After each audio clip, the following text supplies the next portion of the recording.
Tips when visiting Nara area. Kapag nag-visit ka around Osaka, Kyoto, I suggest go to Nara area kasi sobrang ganda talaga. Lalo na kung gusto mo makita yung Nara Park. So tip number 1, ang i-search nyo po ay Nara Kintetsu Station. May dalawa kasing Nara Station. Nara Station sa JR line yan.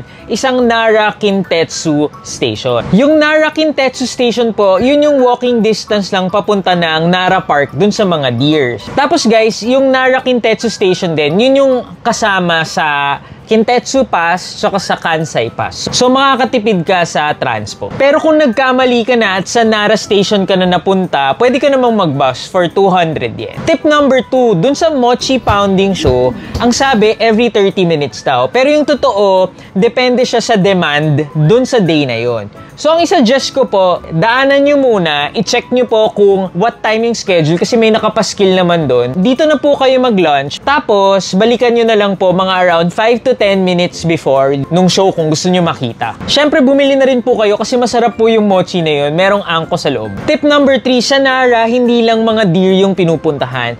May okay din ng temple, ang tawag ay Todaiji Temple. I suggest go there din kasi sobrang ganda, sobrang laki. Tapos merong mga 5-story na Buddha dun sa area. Yun lang po! Enjoy po!